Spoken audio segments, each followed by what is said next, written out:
Assalamualaikum warahmatullahi wabarakatuh. Waalaikumsalam warahmatullahi wabarakatuh.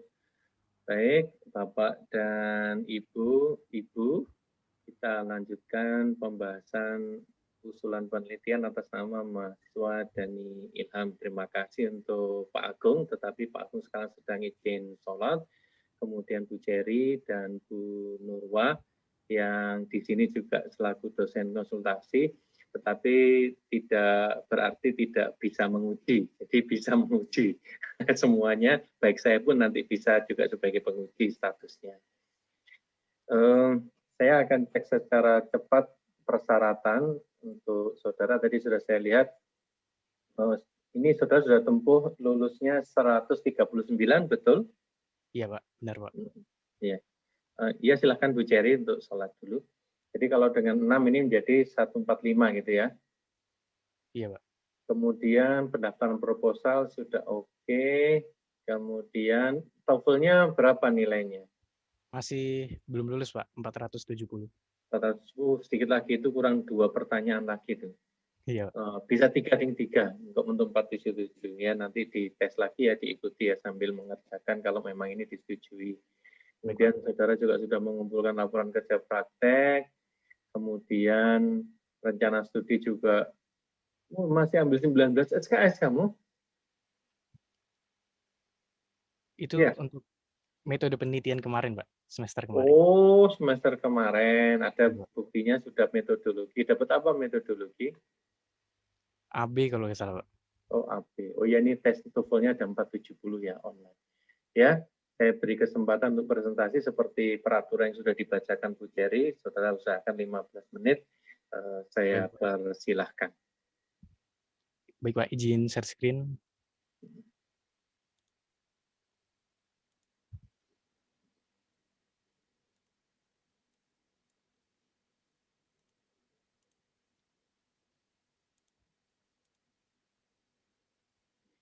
Apakah sudah terlihat Pak?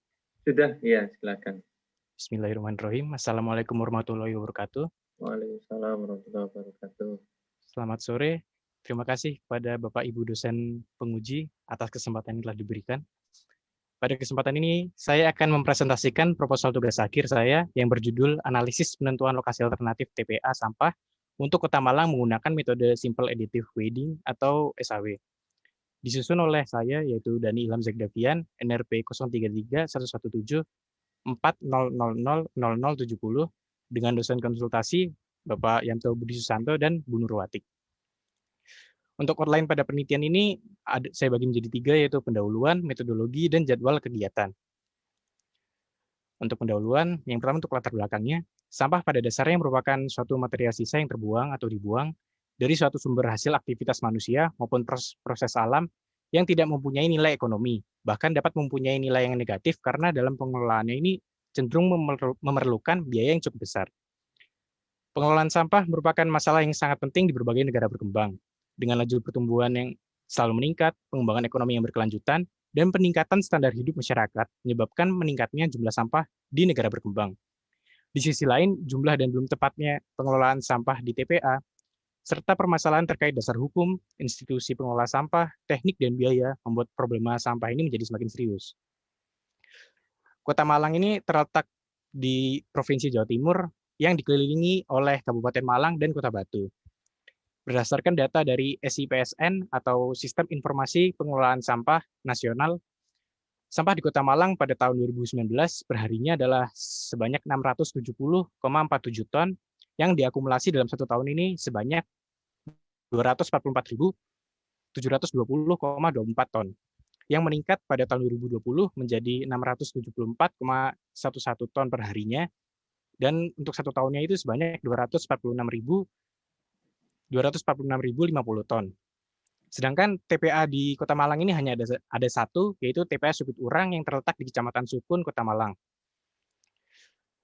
Nah, oleh karena itu, menurut Kabid Persampahan dan Pengolahan Limbah B3, yaitu Joao Maria Gomes de Carvalho, dengan peningkatan sebanyak 5,4% ini, maka diprediksi dalam 6 tahun lagi ini TPA Supit Urang akan penuh. Sehingga TPA Supit Urang ini dikhawatirkan usianya sudah tidak akan lama lagi menampung timbunan sampah. Menanggapi hal tersebut, pemerintah Kota Malang mengaku sangat membutuhkan TPA tambahan. Namun ketersediaan lahan di Kota Malang ini sangat terbatas. Mungkin untuk daerah lain persoalan TPA tidak menjadi prioritas penting. Namun hal ini tidak berlaku di kota besar seperti Surabaya, Sidoarjo, dan Kota Malang. Mencari lahan untuk mendirikan TPA merupakan hal yang sulit untuk dilakukan. Melihat masalah ini, Wali Kota Malang yaitu Sutiaji menilai Pemprov Jawa Timur perlu membantu memfasilitasi kerjasama antar daerah. Hal ini terutama dalam penentuan lokasi pembangunan TPA, sebab pendirian TPA ini tidak bisa serta-merta di lokasi yang telah ditetapkan sebagai RTH atau ruang terbuka hijau. Wali Kota Malang Sutiaji meminta kepada Pemprov Jatim menjadi fasilitator soal kerjasama dengan Kabupaten Malang berkaitan dengan sampah. Hal tersebut sesuai dengan peraturan pemerintah nomor 28 tahun 2018 yang menekankan pentingnya kerjasama antar daerah. Saat disinggung lokasi mana yang akan dijadikan letak TPA, Wali Kota Malang ini masih belum tahu. Pihaknya hanya menunggu rekomendasi dari pemerintah Provinsi Jawa Timur. Oleh karena itu, dalam penelitian ini akan dilakukan analisis penentuan lokasi alternatif TPA sampah untuk Kota Malang dengan 2 studi kasus, yaitu Kota Malang dan Kabupaten Malang. Penelitian ini menggunakan dua studi kasus dikarenakan keterbatasan lahan di Kota Malang seperti yang telah saya jelaskan sebelumnya. Dalam penentuan lokasi ini digunakan 2 tahap, yaitu tahap regional dan tahap penyisih. Pada tahap regional ini digunakan metode scoring untuk mendapatkan klasifikasi zona yang layak sebagai lokasi TPA sampah.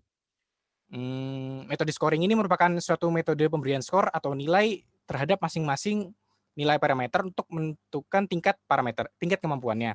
Setiap parameter ini diberikan skor tertentu, kemudian pada unit analisis overlay, data skor tersebut kemudian dijumlahkan. Hasil penjumlahan skor tersebut selanjutnya diklasifikasikan untuk menentukan zona yang layak sebagai lokasi TPA sampah. Kemudian pada tahap penyisih ini dilakukan dengan metode SAW atau Simple Additive Weighting untuk menentukan lokasi terbaik dari beberapa alternatif lokasi yang diperoleh pada penilaian tahap regional. Metode SAW ini merupakan metode penjumlahan terbobot yang memiliki beberapa kelebihan dibandingkan metode lainnya. Kelebihan metode SAW ini dapat melakukan penilaian secara lebih tepat berdasarkan nilai kriteria dan bobot preferensi yang sudah ditentukan. Selain itu, metode SAW ini mampu menyeleksi alternatif terbaik dari sejumlah alternatif yang ada. Kemudian untuk hasil akhir dari penelitian ini adalah peta kesesuaian lahan untuk TPA yang menetapkan lokasi alternatif TPA terbaik untuk Kota Malang. Tujuan dari penelitian ini yang pertama adalah mengidentifikasi lokasi alternatif TPA sampah yang sesuai untuk Kota Malang dengan metode scoring dan metode SAW. Kemudian yang kedua adalah memetakan lokasi alternatif TPA sampah untuk Kota Malang. Manfaat dari penelitian ini, yaitu hasil penelitian ini diharapkan dapat memberikan informasi dan masukan mengenai penentuan lokasi TPA sampah tambahan kepada pemerintah Provinsi Jawa Timur dan pemerintah Kota Malang, khususnya Dinas Lingkungan Hidup Kota Malang. Untuk batasan masalahnya, yang pertama, studi kasus berada di Kota Malang dan Kabupaten Malang, penentuan lokasi alternatif TPA sampah dengan SIG sehingga diperoleh lokasi alternatif TPA sampah yang sesuai. Kemudian untuk kriteria yang digunakan adalah pada tahap regional, yang pertama ada bahaya geologi, kriteria sungai atau badan air, kriteria kemiringan tanah, kriteria permukiman, kriteria kawasan lindung, dan kriteria lapangan terbang. Kemudian untuk tahap penyisih terdapat kriteria permeabilitas tanah, kedalaman muka air tanah, intensitas hujan, sumber sampah, dan batas administrasi. Kemudian untuk penelitian terdahulu ini, penentuan lokasi TPA telah dilakukan oleh Wiranata dan Suhendrianto pada tahun yang sama, yaitu tahun 2016. Keduanya sama-sama menggunakan metode AHP, hanya saja untuk Suhendrianto ini digunakan analisis weighted sum overlay dalam penentuan lokasi alternatifnya. Keduanya sama-sama menggunakan parameter yang bersumber dari SNI 03-3241-1994. Untuk studi kasus Wiranata ini menggunakan Kabupaten Sidoarjo, sedangkan Suhendrianto menggunakan studi kasus Kota Kediri. Keduanya sama-sama menghasilkan lokasi alternatif pembangunan TPA sampah sesuai dengan studi kasusnya masing-masing. Kemudian untuk metodologi, lokasi penelitian yang digunakan adalah Kota Malang dan Kabupaten Malang. Kemudian data yang digunakan pertama adalah peta administrasi, permukiman, dan jaringan sungai Kota Malang dan Kabupaten Malang. Kemudian data bahaya geologis Kota Malang dan Kabupaten Malang. Kemudian data Demnas Kota Malang dan Kabupaten Malang. Data kawasan lindung Kota Malang dan Kabupaten Malang, data permeabilitas tanah Kota Malang dan Kabupaten Malang, data kedalaman muka air tanah Kota Malang dan Kabupaten Malang, data curah hujan tahun 2015 sampai tahun 2020, Kota Malang dan Kabupaten Malang, kemudian data lokasi tempat pembuangan sementara atau TPS Kota Malang. Untuk yang terakhir ini saya gunakan hanya Kota Malang dikarenakan judulnya ini kan untuk menentukan lokasi TPA alternatif untuk Kota Malang. Oleh karena itu sumber sampahnya saya menggunakan TPS Kota Malang. Kemudian untuk peralatan digunakan software pengolah kata, software pengolah angka dan tabular, software pengolah data spasial berbasis SIG, serta laptop dan mouse. Untuk tahap pelaksanaan penelitian dimulai dari tahap persiapan. Pada tahap ini dilakukan identifikasi masalah, penetapan batasan masalah, tujuan dan manfaat dari penelitian, dan mencari berbagai referensi pendukung yang terkait dengan penelitian sebagai studi literatur. Kemudian yang kedua adalah tahap pelaksanaan. Ini dilakukan dengan pengumpulan data, kemudian pengolahan data. Untuk pengumpulan datanya ini dilakukan dengan mencari data-data yang menjadi pokok bahasan dari tugas akhir ini. Kemudian untuk pengolahan data dari data-data yang telah dikumpulkan tersebut, diolah menggunakan software pengolah data spasial berbasis SIG dan software pengolah angka menggunakan metode scoring dan metode SAW. Kemudian didapatkan hasil berupa peta, dan pada tahap akhir dilakukan analisis dari hasil tersebut. Kemudian dilakukan penulisan laporan meliputi seluruh alur kegiatan, mulai dari rekapan data dan semua proses yang dilakukan serta hasil-hasil penelitian yang ditutup dengan kesimpulan, yang kemudian akan disusun secara sistematis dan terstruktur sesuai dengan aturan penulisan tugas akhir.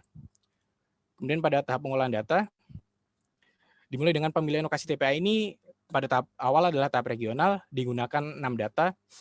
Yang pertama adalah data kawasan bahaya geologis, ini sebagai kriteria bahaya geologis, kemudian data jaringan sungai sebagai kriteria jarak dari badan air, kemudian data ketinggian atau dam sebagai kriteria kemiringan tanah, kemudian data lokasi bandara sebagai kriteria jarak dari lokasi bandara, kemudian data kawasan lindung sebagai kriteria kawasan lindung, dan yang terakhir data permukiman sebagai kriteria jarak dari kawasan permukiman. Sebelumnya untuk analisis spasial, saya jelaskan sedikit. Untuk reclassify itu mengklasifikasikan kembali suatu data hingga menjadi data spasial baru berdasarkan kriteria tertentu. Kemudian untuk multiple ring buffer, itu fungsi yang digunakan untuk membuat lebih dari satu buffer dengan jarak interval tertentu dari suatu objek. Biasanya untuk mengklasifikasikan area di sekitar fitur ke dalam beberapa kelas untuk dianalisis. Kemudian untuk slope ini, dari data ketinggian ini diubah menjadi data kemiringan menggunakan tools yang ada di ArcGIS. Kemudian untuk overlay itu fungsionalitas untuk menghasilkan layer data spasial baru yang merupakan hasil kombinasi dari minimal 2 layer yang menjadi masukannya, inputnya.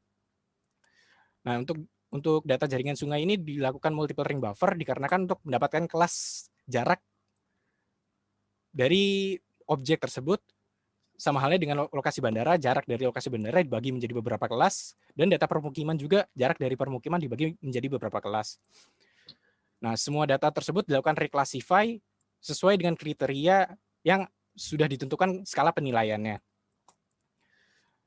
Nah, untuk tahap regional ini merupakan tahap untuk menghasilkan peta yang berisi daerah atau tempat dalam wilayah tersebut yang terbagi menjadi beberapa zona kelayakan. Pada tahapan ini digunakan metode scoring untuk pemberian nilai setiap kriteria. Kriteria yang digunakan berdasarkan dari Permen PU nomor 3 PRTM tahun 2013. Untuk kriteria yang digunakan adalah sebagai berikut. Yang pertama adalah kriteria bahaya geologi. Semakin rendah tingkat bahayanya, maka semakin tinggi skala penilaiannya. Kemudian untuk jarak dari badan air, semakin jauh dari sungai, maka semakin tinggi skala penilaiannya. Kemudian untuk kemiringan tanah, semakin rendah kemiringan, maka skala penilaiannya akan semakin tinggi. Untuk jarak dari lapangan terbang, semakin jauh dari bandara, maka skala penilaiannya akan semakin tinggi juga. Kemudian untuk jarak dari permukiman, semakin jauh dari permukiman, maka skala penilaiannya akan maksimal juga. Kemudian untuk kawasan lindung, untuk yang tidak berada di kawasan lindung ini memiliki skala penilaian yang paling tinggi. Nah, kemudian perhitungan untuk mendapatkan tingkat kelayakan itu dengan menjumlahkan semua skor pada setiap kriteria sehingga didapatkan total nilai. Kemudian untuk klasifikasi tingkat kelayakan dibagi menjadi 3, yaitu tingkat tidak layak, itu skornya 6-10. Kemudian untuk tingkat kurang layak dengan skor 10,01 sampai dengan 14. Kemudian untuk kriteria layak, skornya 14,01 sampai dengan 18. Kemudian setelah dari tahap regional tadi, kan didapatkan hasil peta kelayakan untuk pembangunan TPA. Kemudian pada tahap penyisi ini digunakan 5 data, yaitu data kedalaman muka air tanah sebagai kriteria kedalaman muka air tanah, data curah hujan tahunan sebagai kriteria intensitas hujan, data lokasi TPS sebagai kriteria sumber sampah, peta jenis tanah sebagai kriteria kemiringan tanah, dan kriteria permeabilitas tanah, saya koreksi lagi. Kemudian untuk data batas administrasi sebagai kriteria batas administrasi. Untuk fungsi analisis spasial IDW ini merupakan inverse distance weighted.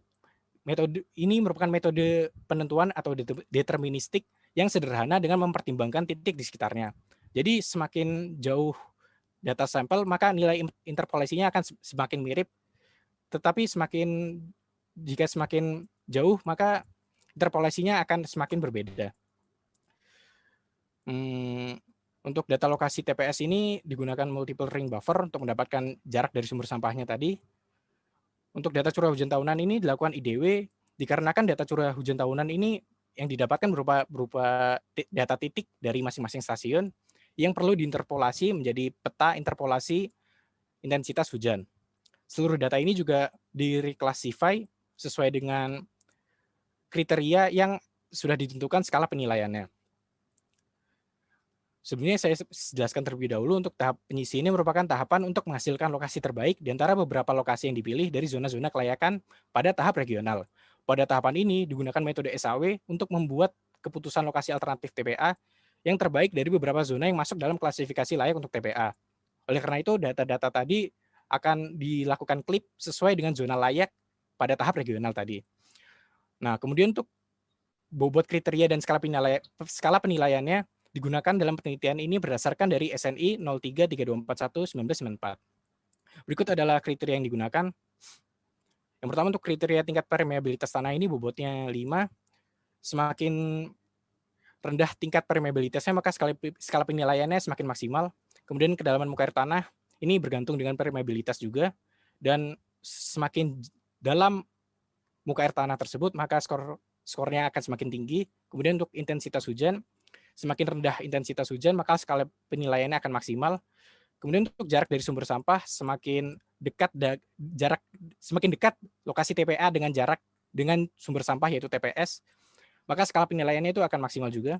Kemudian untuk batas administrasi untuk lokasi TPA yang terletak di dalam Kota Malang akan mendapatkan skor maksimal. Dari hasil skala penilaian masing-masing kriteria pada setiap alternatif lokasi, maka nilai tersebut dilakukan normalisasi. Jadi setiap nilai pada masing-masing kriteria, setiap alternatif lokasi itu dibagi dengan nilai tertinggi dari masing-masing kriteria. Nah, kemudian hasil akhir tersebut dapat diperoleh dari proses perankingan, yaitu penjumlahan dari perkalian matriks ternormalisasi tadi dengan vektor bobot, yang bobot kriterianya itu sudah ditentukan dari SNI 0332411994. Nah, jadi dari seluruh data tersebut yang sudah direklasify, dilakukan weighted overlay jadinya dikalikan antara matriks yang ternormalisasi dengan bobot kriteria. Maka didapatkan peta kesesuaian lahan untuk TPA yang berisi penentuan lokasi alternatif TPA terbaik untuk Kota Malang. Kemudian dilakukan analisis yang dilakukan pada peta tadi untuk mengetahui lokasi mana yang terbaik, kemudian luas lokasi yang layak, dan tingkat kesesuaian lokasi tersebut. Kemudian untuk jadwal kegiatan, identifikasi masalah dilakukan pada 2 minggu pertama pada bulan Maret, kemudian studi literatur dilakukan sepanjang bulan Maret, kemudian tahap pengumpulan data dilakukan mulai dari minggu ketiga bulan Maret hingga minggu ketiga bulan April. Kemudian untuk pengolahan data dilakukan mulai dari minggu ketiga bulan April hingga minggu kedua bulan Mei. Dan analisis data dilakukan mulai dari minggu keempat bulan April hingga minggu ketiga bulan Mei. Dan penyusunan laporan dilakukan mulai dari minggu keempat bulan Mei hingga minggu keempat bulan Juni. Sekian, terima kasih. Mohon maaf apabila ada salah kata. Assalamualaikum warahmatullahi wabarakatuh. Waalaikumsalam warahmatullahi wabarakatuh. Terima kasih Dani atas presentasinya. Mohon dipersiapkan untuk